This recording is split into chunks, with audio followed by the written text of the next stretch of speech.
अहमदाबादमधील air इंडियाच्या विमान अपघातामुळे देश हळहळला आहे।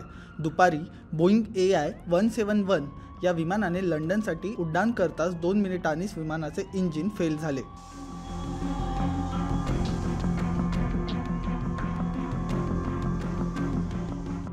पायलटकडे केवळ 1 मिनिटाचाच वेळ होता, परंतु विमान एवढ्या कमी उंचीवर होते की पायलटही काही करू शकले नाहीत आणि विमान झाडांवर आदळले।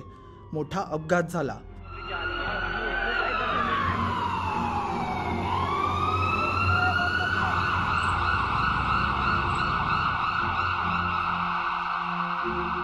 विमान कोसळताच भले मोठे आगीचे आणि धुराचे लोट उठले, एवढे की अहमदाबादमध्ये 2 किलोमीटरवरून ते दिसत होते।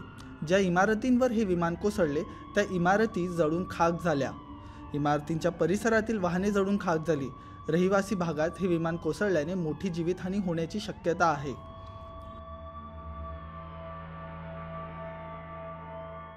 विमानाचा पाठीमागचा भाग खाली झुकल्याने तो झाडांवर आणि इमारतीच्या छतांवर आदळला। यामुळे विमानाला आग लागली। अद्याप ब्लॅक बॉक्स मिळाला नाही। त्यावरून नेमका अपघात कसा झाला आणि त्याचे कारण काय याची माहिती मिळणार आहे।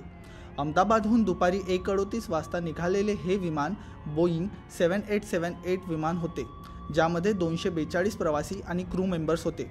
यापैकी 169 भारतीय नागरिक, 53 ब्रिटिश नागरिक, 1 कॅनेडियन नागरिक आणि 7 पोर्तुगीज नागरिक होते।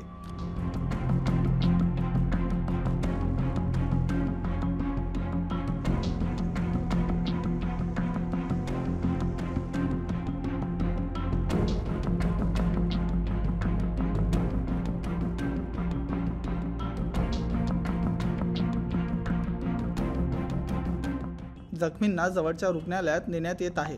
अधिक माहिती देण्यासाठी एअर इंडियाने 1800-5691-444 हा प्रवासी हेल्पलाईन क्रमांक देखील सुरू केला आहे।